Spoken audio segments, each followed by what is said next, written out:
right. So, welcome everyone again back to another episode of the L-5 podcast, sponsored by Del Monte or Campbell's Soup. Fresh off the vine. That's right. Tonight we did 21 Bridges, which was Chadwick Boseman, one of his last acting roles after the sad news of his passing a couple days ago. And so we thought we would do a Chadwick Boseman film that none of us had seen, that I had anticipated seeing in the theater when we saw that trailer. And this was Jeremy's pick, was 21 Bridges. So, Jeremy, would you like to go ahead and start us off with your 17 minutes and talk about the movie a little bit? Sure. So I picked this film, and like Corey said, I think the news of Chadwick Boseman last Friday was it was interesting getting that quick news. And I was like, man, you see it once on Twitter, you don't know if it's true, then you see it on like 5 different sources. So like he said, this is a movie I didn't get to see in theaters, and I don't even know when we had AMC if we actually were going to go or we missed it. I can't remember the story, but it doesn't matter. I still want to see it. And so my 17 minute review, I guess it was trying to be suspenseful, kind of gritty. You got the sense it was in New York. I get that. The repetition of the bridges, I know when they showed kind of the pan out of the bridges, and I kind of get that, but that was kind of redundant. I put a question here, which is, why does the getaway car always have to be a BMW? Because and y'all know I love cars, but it's like kind of annoying. Like we saw Wheelman. Dana, I don't know if you were there when we saw Wheelman, but this Frank Grillo, he's in the car the whole time. And this time there's another black BMW. I'm like, why does it always have to be a BMW? So that was a question that I had, because I don't understand the fascination. It's not the fastest car. It's nice, but I just don't get it. And Keith David is, again, one of my favorites. He's in the first 17. I just put in all caps Keith David because I was like, yes, he's in this film. Didn't know he was going to be in it, but he's one of my favorites. So I kind of connected to that. It was a good 17, but I felt I wanted more. And so I rated it, I think I gave it 3 or 3.5, but it was okay. But it wasn't enough to just lose interest. It was okay because I felt that I liked the character setup, and I knew something down the road was going to happen. I knew either someone was going to be corrupt, either these two robbers or the police, or there's an FBI twist.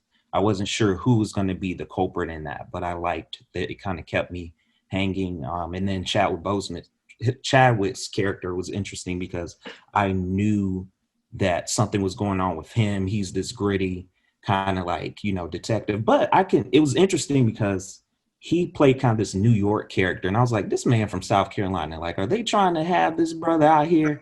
I mean, it's just something I picked up on. I was like, his country accent is coming out, but he trying to sound like he from Brooklyn. So I was just like, okay, let's see how far he's going to do this kind of New York, DA or detective. But that was just kind of funny. I was like, okay, I see what they're trying to do, but I get country boy. So that's my 17, and that's it. Okay. All right. I'll go if that's okay, Corey. Sure. I was laughing real quick about what Jeremy said in terms of the BMW not being that fast, because I'm thinking in Manhattan, they might as well been driving a minivan. You ain't going nowhere fast. So I think that's funny that that seems to be the vehicle of choice. Okay, so these are the things I wrote at 17 minutes. First of all, I thought it was really weird for me to hear Chadwick without the accent. I don't know what kind of accent he was trying to have. He actually sounded, and Corey, I think you mentioned this one, where he kind of sounded like he was hoarse. Like I couldn't really tell what the accent was supposed to be. And one thing I will mention is this was one of the movies I had not planned to see in the theater. I think there was this movie and there was another cop movie with the woman who was in it, and I think they were trying to frame or kill her or something. But I remember those 2 movies coming out around the same time or going to, and it just wasn't my typical kind of movie that I was interested in. But anyway, So what I wrote is I can't watch without wondering how Chadwick must have been feeling throughout this movie. Cancer is such an ugly disease and it takes everything out of you. And, I hadn't planned to be visually on this podcast tonight because I have a toothache. And I'm like, I have a stupid toothache and I don't want to be on a Zoom meeting. But this man, he's battling cancer and he's showing up to work and doing all this. And I just can't imagine what that's like. Towards the end of the movie, when we were watching it, he actually, and I know I'm jumping just ahead slightly, sorry, but I wondered, he looked sick. And I wonder if he looked sick because now I know, versus had I seen this prior, would I have thought anything of it? But when he was sitting at the counter, talking to, I can't help but say, farmer's insurance guy, I was just like, I feel like I could see it, but that could have just been because I know what I know now. Anyway, what I also wrote is that I would immediately left when I walked in and saw how much cocaine was in there. And it's uncut. Oh, hell no, I'm getting up out of here. We're not taking none of this. I'm not having anything to do with this because this is death. This belongs to somebody. Somebody's going to want it. I'm getting out of here. Like, that was a no-no. The movie would have ended right there because I would turn around and laugh. It was such a bad idea.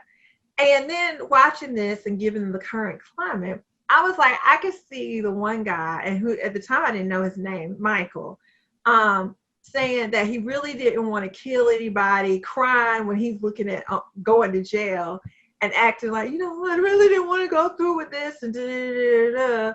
But I felt like he had so many opportunities to stop, and he did it anyway. And so I think at this point, I was thinking to myself, what I'm not going to do is let myself feel bad for this character when he starts trying to be it wasn't really me, not my fault. Da, da, da. I told myself, I'm not going to feel sorry for him because he's just as guilty as the other guy. Even though technically, I guess he didn't shoot anybody, he made it so the other guy could kill people. So, So anyway, at this point, I'll give it I think I say this all the time, unless it's something like crazy, it's getting a 3. We'll see how it goes. Going into this, before even the 17, I was like, I'm going to start at a 2. And this is why, because I'm not really into these police movies at all. Mm-hmm. But I'll try to be objective about this. It feels like, though, so after watching this, it feels like it's just hitting at a bad time, politically. But Boseman's character is a bit flat in the first 17 minutes. We know a lot about him, but not much about who he really is, the character, except that he thinks that being a cop is like being a soldier in a war. And that didn't seem like a justification, really, to me, for his character when he was in that little review at the very beginning of the movie. But that just doesn't play as a redeeming quality for a character. So in the first 17 minutes, there wasn't really enough oomph to his character to carry this weight, but that did change. That's good. Okay. He really did look sick by the end of the film, too. Yeah. So were you still at your 2 at the end of 17? Yeah. You're still at your 2? Okay. Yeah. So at 17, I was at a 2. Oh, okay. All right. Well, I wrote, so good so far. Good establishment of the city. I liked the look of the city. I like the shot of the officers outside of the funeral and how it looked like asphalt, and then they moved, and then you saw their. That was a great shot. That was a great shot. It was. That was so good. Because even Dana, I think, was saying something like, "What was that?" Yeah, I didn't know what it was. Yeah, and so I was like, "That was really cool." I like the fact that. There was so many police officers there that were, basically mourning him and, showing their respect and everything like that. I thought that was really, really awesome. It's one of those things where it's like, you hope that you have an impact on a whole lot of people that that many people show up to your funeral, and pay tribute to you and this and the other. It's like you never know how many people you really impact. So I really liked that. I thought it was really good adrenaline up front. So the drug bust or whatever, them trying to go get after the drugs and the police showing up and all that kind of stuff. I liked it. Like, I thought that was really thrilling and exciting.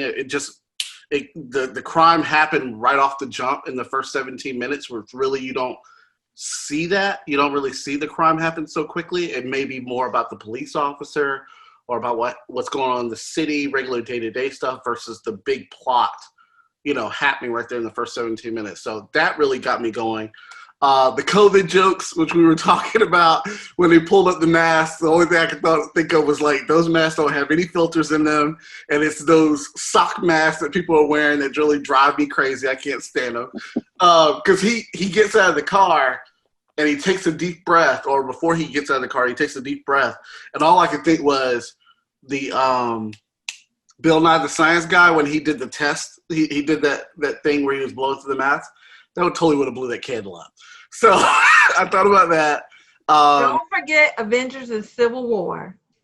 Oh, yeah. So they mentioned the word Avengers and they mentioned the word Civil War. That's all I could think about because of Chadwick being Black Panther. Again, like Dana was saying, the drug deal seemed way too risky. I totally would have been out of there. That was a no-no. His voice did bother me, that it didn't have that African accent. That's whenever I see his face, that's what I hear. No matter what, I will always hear that accent. The Wakandan accent, I'll just always hear that. And then I felt sad about his mom having Alzheimer's. My parents getting older, and you see families who go through that, and it just kind of breaks your heart a little bit. So that really tore me up a good little bit. And then I was like, not my tempo guy. I don't know why I can't remember J.K. Simmons' name. All the time, I always say not my tempo. I can never remember his name. And he had a really heavy New York accent, which I thought he pulled off. I didn't feel like Chadwick's New York accent felt genuine or real. Again, he sounded like he was hoarse. He sounded like he could have been sick. So I didn't really buy into that. And I wasn't really buying into his acting quite yet. I was more interested in the other people, which was kind of weird. But I was into the movie. I was really into it in the first 17 minutes. I didn't want to stop. So I actually gave it 4 stars after 17 minutes. I was really digging it. I was like, oh, this is actually better than I thought it was going to be in the first 17. So I liked it. I liked it a lot. At 17, I liked it. We'll just say that. Awesome. Anybody want to expand? I do have something I just want to say as an overall arching to the movie. Yeah. I mentioned this to Corey. I do not understand why this was called 21 Bridges, because there was really very little emphasis. It could have been called Wet Pavement. We saw more of that than we did 21 Bridges. I was interested in, and Corey knows this, I was like, oh my gosh, when you shut off Manhattan from everything else, those people are going to revolt. I mean, and then I was like, well, Dana, it's 1:00 in the morning, so it probably wouldn't be as bad as if it was like in the middle of the day or something, but it still would be bad. I wanted to see what that would even look like. Getting all the cops all around to go out to those bridges and shut them down, that's a feat in itself. I mean, that could have been a movie. Where were the people reacting to all that? Yeah, exactly. Stuck on the bridge, all of that stuff. Yeah. So I don't think I actually think the locking down the 21 bridges was so minor. Yep. That it really shouldn't have been what the movie was called. It really didn't feel like what the movie was about at all. So I just thought that was really weird. I was going to say, even when the NYPD cop pulled up, no one, it may have been one car or one person, but it was like they cleared the scene. But I'm like, when you do that, like if you do that in Atlanta or any big city, like you're going to see people react to that. So it was weird that it was like cleared out Like these long bridges in New York, y'all know are long. Like it is not in sight. So that was weird because I was like, even when they did it on the bridge, that's cool. But they would do it on like 55th Street when now you know that street is busy. Like, it's not realistic. So yeah, I just wanted to say that because I noticed you mentioned that, but I noticed even that the like foreshadowing and when they tried to block the like they did a blur, that doesn't help. I didn't like it. So yeah, I agree with that. I mean, they easily could have just taken 15 minutes, not even 15 minutes, 5, and just showed a little bit of the process of how they actually shut those bridges down, like where they actually connect. You know, just show some quick shots of like what the process is to shut those down, and then show what I was telling Dana was transport. So like, you know, 18-wheelers and people who are bringing in, you know, items and stuff to the island. I mean, show how much that is causing chaos and havoc with all of them, not just regular pedestrians who are going in and out of the city, but show like, you know, mass transport, show I don't know, in cargo, just like anything like that, of like how that all impacts. It wouldn't have taken that long for them to do that. It really wouldn't have. It would have helped that name of 21 Bridges. Do you think the final showdown scene that kind of happens near the end? I mean, there was a whole lot of movie that happened after the showdown. Yeah. But do you think that showdown would have had more impact if it was actually on one of the bridges? Yeah. I mean, I liked how it played out. I like what they actually did with that. But maybe that would have tied it to the bridge idea a little bit more. But anyway, it's, you know, shoulda, coulda, woulda. Exactly right. I did end up giving it a 4 overall because it did grow on me. I was along for the ride, and I thought that when the story did start developing and unraveling and, you know, churning a little bit, that it was enough. It was not a very complicated plot, really. And they weren't really hiding a whole lot of things from anyone, but they just sort of naturally let it unfold. And if you were just a little bit skeptical, you could see some of the stuff coming. You know, we talked about it in chat while we were watching it, and we were all kind of on the same page, it seemed like, but, you know, without giving any spoilers. I think that it was a great story. Yeah, I like the story too. But I did feel like it wasn't really original. I felt like it was a little bit too coincidental in some instances of where like Chadwick's character would always find the clues and know exactly what was going on within like seconds of investigating the scene. And it was predictable at times. So there were times when I was like, really? Like, how's he able to solve that so quickly? And then, and I understand it's a movie you have to fit into, you know, a 2-hour window, which I think this was like an hour and a half, maybe an hour 40 tops. They kept showing on screen the time. And every time they switched one scene to another, an hour had passed.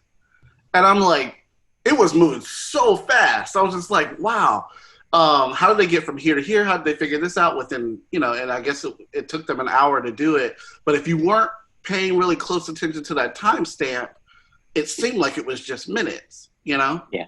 Well, the whole thing with the timestamp, and this is why, again, the bridges to me was so important.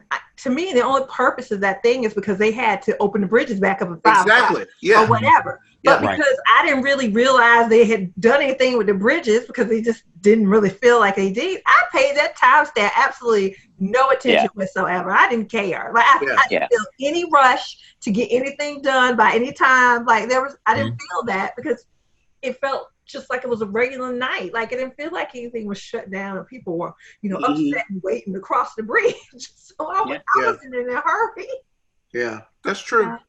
That's true.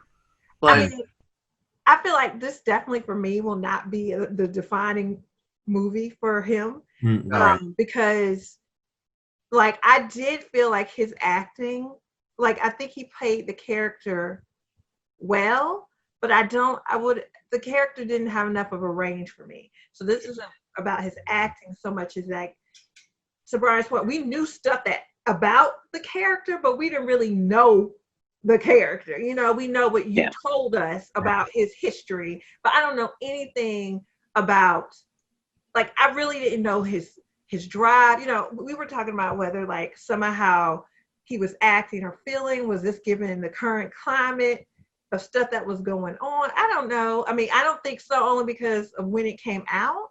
But I don't know how he was, because he really seemed to have, like, he didn't want to shoot Michael. He seemed to really not want to have to go there, but I couldn't feel his passion on it because I didn't really know him. Like, like, why is this such a, you know, if you, like the other cops, if you think he's a cop killer, why did you just shoot him like everybody else did? What is your, you know, really big drive? And I know at one point he comes back and he talks about his dad and the whole drugs thing. I wasn't feeling that. Like, I was like, really? So this is about drugs? Like, I'm not.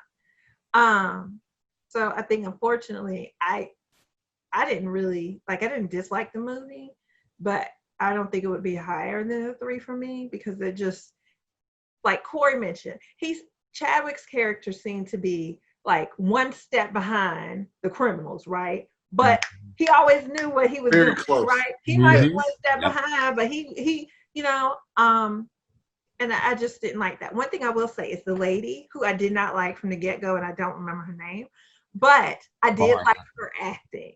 I liked her New York accent, and I did like her acting. She did a good job of making me not like her, feeling like I couldn't trust her, but not being 100% sure why I felt that way, you know, whatever. Like, I was like, I don't think so, but I couldn't have told you earlier on why I felt that way. It was just a feeling.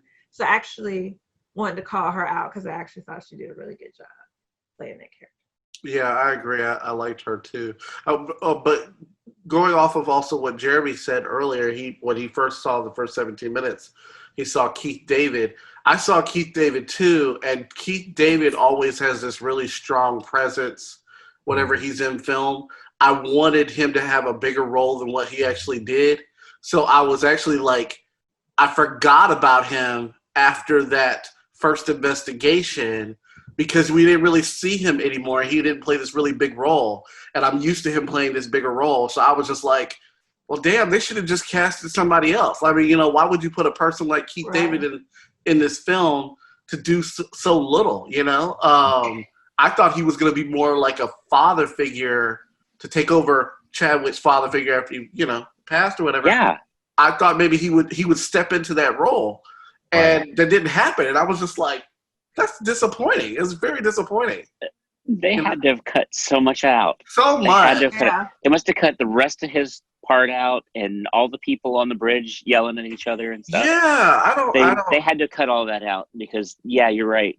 There's no reason to cast Keith David in those like 4 seconds that he ended up in the movie. Exactly. Yeah, There's nothing. Very affirmative. Yes. Did you do that, Sergeant? Yes. Did you? I mean, anyone could say those. Like, right. Very passive.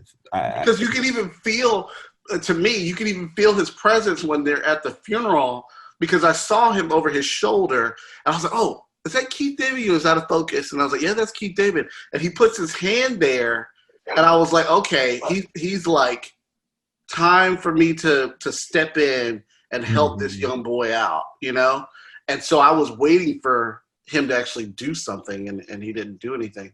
The other thing that I was going to say was, we were talking about Taylor Kitsch. Is that his name? Mm-hmm. Yeah. He is an actor who is not very recognizable by face.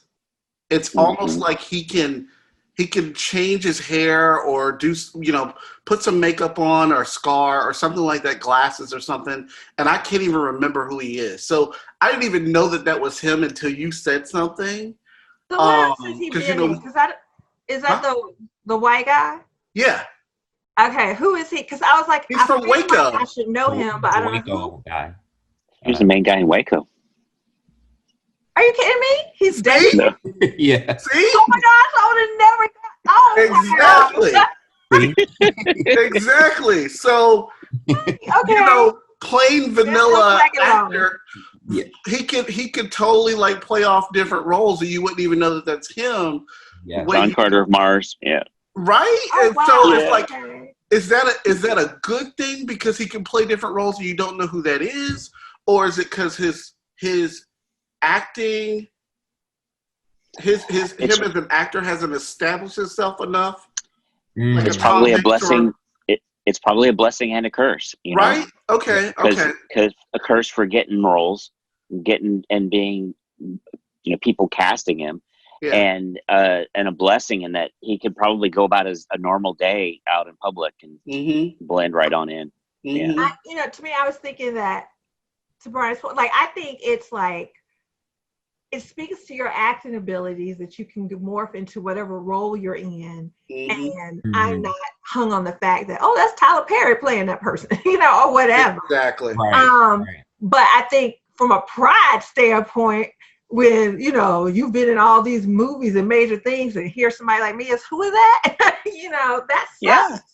He becomes that guy. I do think it's a blessing and a curse. Like, even I think when we was watching Waco, Corey was like, "Yo, is that Gambit?" And I was like, "Yeah, that's Gambit."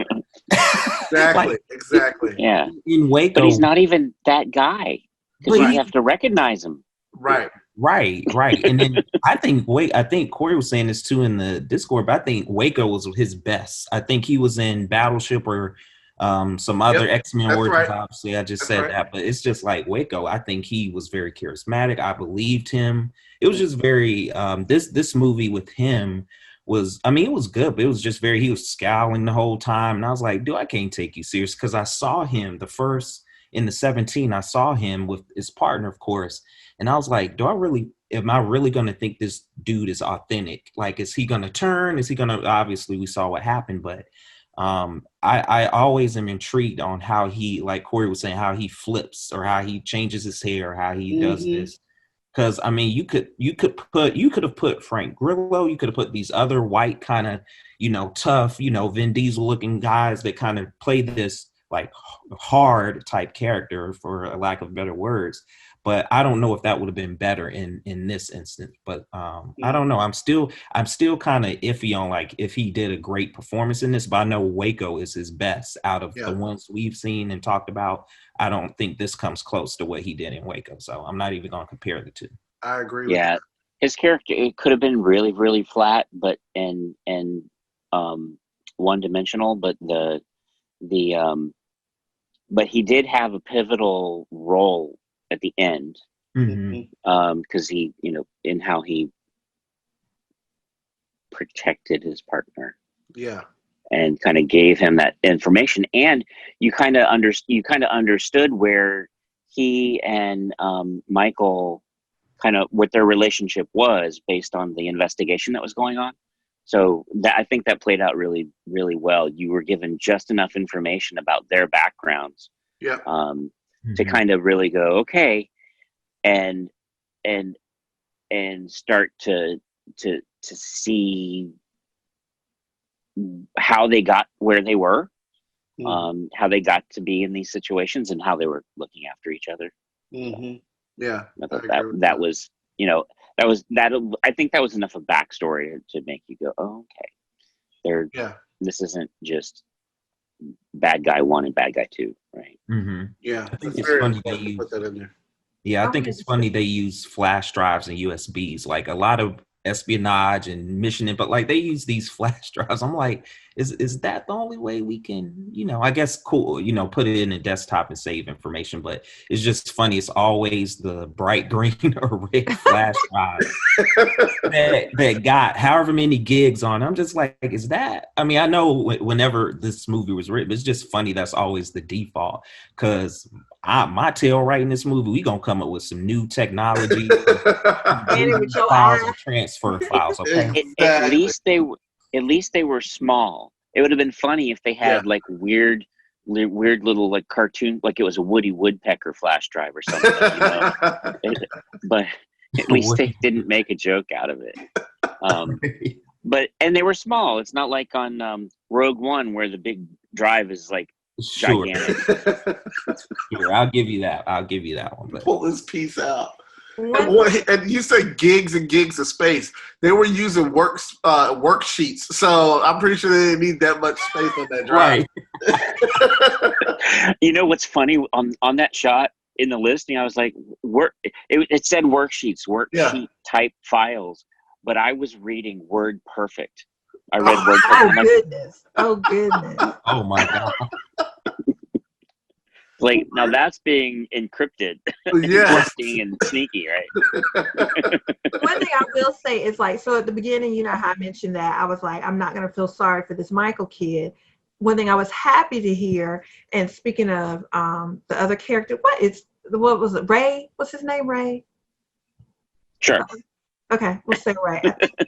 For some reason, I think. Anyway, but I was happy to see that it wasn't Michael saying, oh, you know, I didn't mean to do this. He actually, I don't know if y'all noticed, he kept saying, we killed, we. So he never, from what I saw, he didn't try to push the blame just towards Ray or whatever. He included himself. Yeah. But Ray is the one who said, look, it wasn't him. It was all me, you know, or whatever. So I was like, okay, so that was shocking to me. I wasn't expecting that because I sure thought we were going to get, you know, the same old same with that. So I was happy to see that. One thing I will say about Ray, we found out his name is like Chris. His name is Ray. Is Ray. Thank you. Yeah. One thing that kind of just like a little bit was when he was going into, so in my mind, he's supposed to be the big bad guy. He's the ringleader, the influencer or whatever. But then with the whole thing with the safe, he just kind of wowed out on me for a moment. Like he came a little unstable, and I kind of felt like he, as a ringleader, like, how long have you been doing this? Like, I don't feel like he would have been doing this for very long if he's having to be calmed down by Michael. You know what I'm saying? It's like I felt he was just a little too easy to just a little too high and not trust people and you know, I don't know. Well, he didn't feel very ringleaderish to me at that moment. No, well, I think he was blowing up. Like, you know, they were so far away over their heads. They were just drowning in the situation, you know? Mm-hmm. It's like, it was. I just guess I would expect Michael to be that way, right? Because Ray, like, he's the reason they were so far and over their heads, right? So I would expect you to handle it. But Michael, who is scared shitless, I'm sure, he's the one calming him down. It's like, well, that's a change of, you know, how things. So I just thought it was interesting. But you know, I didn't dislike the movie. And in fairness, like Brian said with him, it's not really my genre. So you know, but it was good to watch. It was interesting. And I'm not gonna spoil it again, but the chase scene when he gets hit by the bus, I guess clipped or hit, however you want to define it, rolling on top of a windshield, and you still running like Kunta Kid, like no. Now, unless there's Captain America vibes that I'm getting, like you gonna be down, you gonna be hurt, and you still running. I mean, that brother was running. I was like, it's funny because in that scene, like right when that chase happened, he turns after he comes out of the office building, and he starts running. And I said to Dana, I was like, wow, did he like do track? Like he started running fast. Yeah. And I was like, I was thinking to myself, did they speed up the camera? Did they speed up the editing? Like he was hauling ass. I was like, oh my God. But I think stuff like this gives people the wrong impression too, because it does. To me, it makes it look like you can run from the cops. Y'all watching this, y'all know he would have been dead 3 seconds into this. Right? All of that happened and went through, that's so unrealistic. You got a charger running against you. Got a helicopter shooting. Yeah. Exactly. Yeah. Go off Dana's point. I was with it, but I was like, really? I mean. Yeah, there were several, like I said, there were several situations that were very coincidental. You know, so it was like, you know, this is not real. This would not happen, and this and other blah, blah, blah. But it still didn't really take away the enjoyment of the film for me. I think I still ended up was probably about a 3.5 when it was all over. It came down a little bit. I'm glad that I saw it. And I was on the fence about whether or not to see it in the theater when we saw the trailer for it. It actually came out in November 2019. So we were still with AMC, and it probably would have been on one of our lists. Because I think, Jeremy, when we were in the theater, we saw the trailer. It was like, oh, I want to see that, whatever. We didn't. Huh? It's weird that we didn't. Yeah, I don't know why we didn't. I don't know what happened. We missed that one. Thanksgiving, who knows? But we were on a cruise. Yeah, we were on a cruise, but yeah. there could have been another time when we could have seen it, but anyways, so I think I ended up at like a 3.5. The only last thing that I was gonna say was just I think to what Dana's point is that this is definitely not Chadwick Boseman's best performance. I didn't think it was necessarily a bad performance, but I've just seen him in so much better. The Five Bloods, of course, Black Panther, and even with the Five Bloods, he's not even in it that much. But when he is in it, he was really well. He was doing a really well job. And the first time I remember seeing Chadwick was in 42, where he played Jackie Robinson, and that is a great film, and he carried that film so well. But I didn't really remember him when he was cast in Black Panther. Like, I didn't remember that was him from 42. But then I went back, I was like, oh yeah, he was in 42. So, he'll always be known as T'Challa to me. And I'm glad I saw this movie, but. Yeah. I stick to my 3.52, Corey, to kind of go off of you. I didn't think it merited a 4 just because of the things we all mentioned, as well as it wasn't his best performance, but a good, solid performance. But if his character was written a little bit better, I think that would have bumped it up just right for me. But I can't from start to finish, I'm only judging what we saw, which is, I think, a 3.5. And then the predictability of certain things, like Brian was saying, it was very predictable in certain areas. You saw things coming. It surprised you somewhat, but I couldn't go past 3.5, and I think I'm gonna stick there. So, yeah. What were your final scores, Dana and Brian? Brian, you ended at a 4, right? I did. Okay, and Dana, you're at a 3. Yeah. A 3. Yeah. Okay. So four is usually I'd see it again. Yeah. I probably wouldn't see this again, but I just think starting off at a 2 so low, I was surprised that I liked it so much. So that's kind of what bumped it up a little bit more of a notch for me. I agree. Yeah. I just thought of 2 more things. One, I think the last, I don't know how many crime films we've seen that involved a police officer investigation or something, there was always a corrupt cop. Like, it never fails. There's a corrupt cop.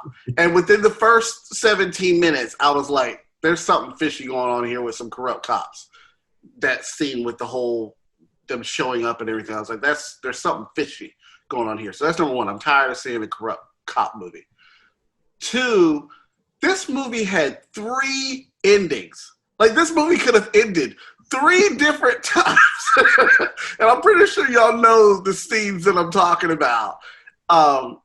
It could have ended 3 times. And I'm like, they were just playing it out to let us know, the audience know, that he figured it out and really what was going down.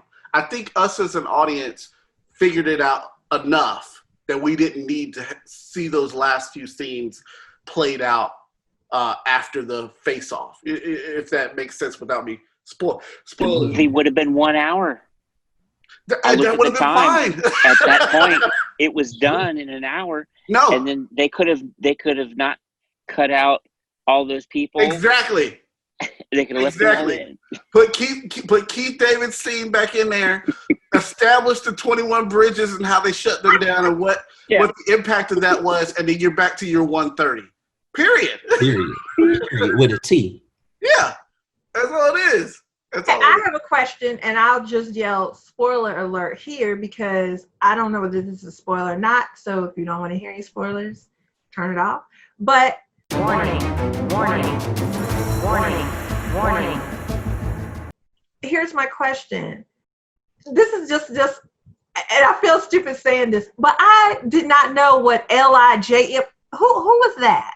Oh, it was in her Who is phone. that, y'all? Was that supposed to be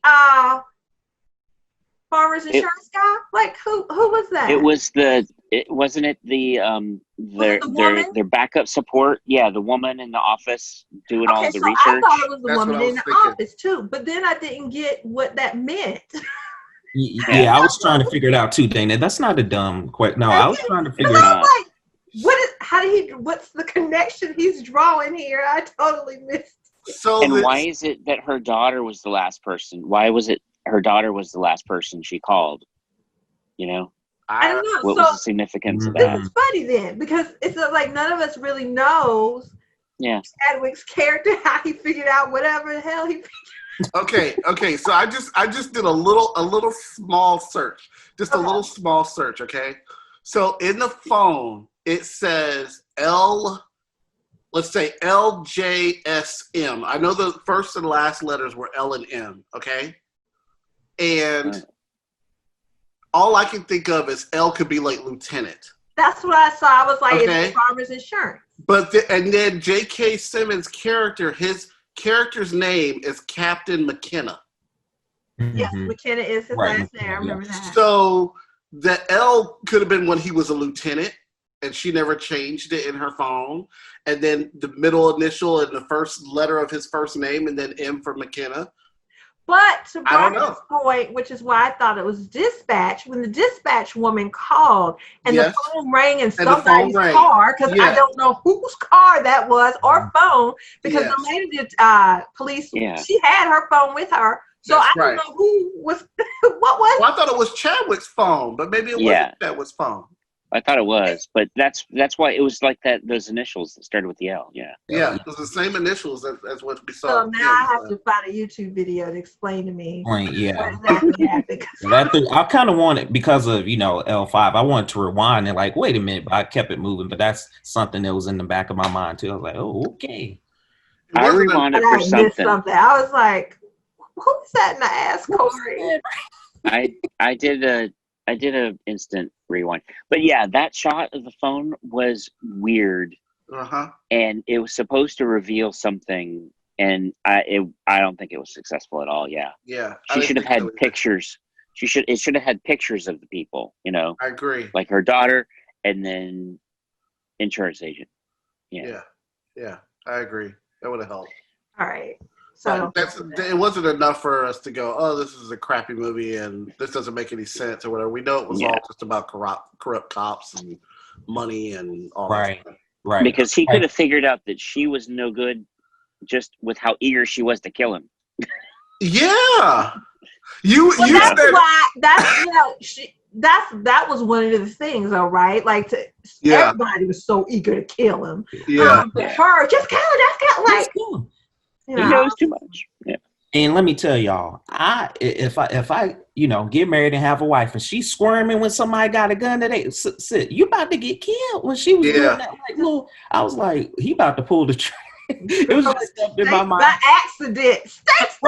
By accident, you go get that trigger pull, bam, and you sitting there with the pigs hanging. Like, please calm down so that we can mitigate the situation. What was it? Was it Brian? Was it you that said, "Man, what is your badge number?" Because I knew. Yeah, her badge number is going to be on that list. Yeah. And here's the thing. So again, because just my lack of experience with laundering money, are we just supposed to assume that these is money that they have given to this man to launder for them? So, badge number, whatever, gave $9,000, blah, blah, I gave $18,000. I guess so. But I mean, that alone, does that incriminate any? I mean, it doesn't. You need proof or something, just a spreadsheet with some numbers on it. I don't know. I again. And this movie all boiling down to the fact that cops feel like they don't make enough money. Yes, that was the bottom line. Ain't I just see a movie like this where teachers are stealing drugs because they don't make enough money. Oh, that'd be awesome, wouldn't it? That would be great. Right. Cough. Kind of like, let's do. You probably. Oh crap! There was this movie in the early '80s with Jane Curtin. Jane Curtin from Saturday Night Live, and these three housewives figure out they're gonna steal money from this giant ball in the shopping mall, and it was just this horrible comedy. And there's how to beat the high cost of living.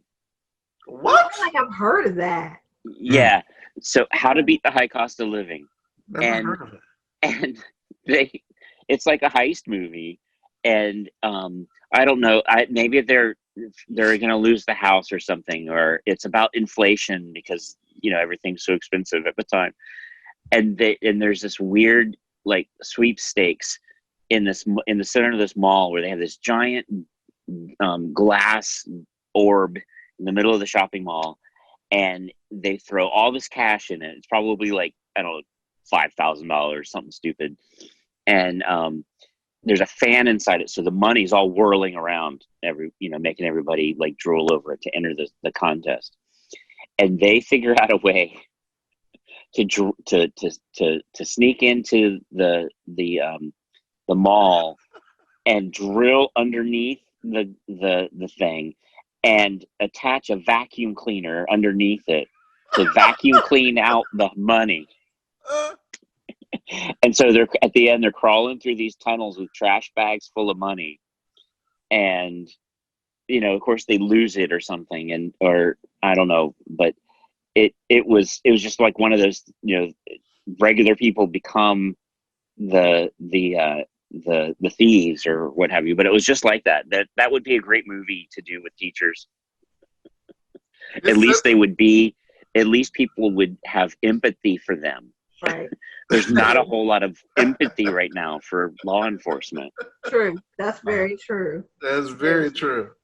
It says it's on Amazon Prime, so I'm gonna have to look this up. Add it to the list. We'll see if it holds up. We'll put that on the classics list. Yeah. We'll put it on the What's the classics rating list. on it? Is there a rating?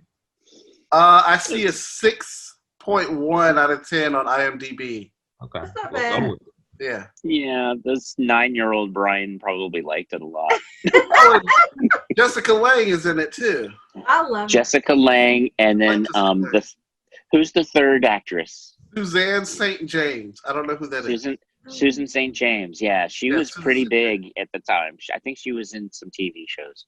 Oh, she was in Kate and Allie. Yeah. Was they she worked Kate together or again. Allie? She was Kate. Oh, well then I would know her if I saw her. With Jane Curtin. Yeah. Yeah. Okay, we have to put that on. Anyway. The Yeah, add that to the... So, yeah, this was a great episode of the L-5 podcast. 2 hours. We like to talk. But yeah, I like 21 Bridges. I recommend it. Rest in peace, Chadwick Boseman. Yeah. And glad we could, Yeah. There you go, Dana. There you go. watch a film with him tonight. Yeah.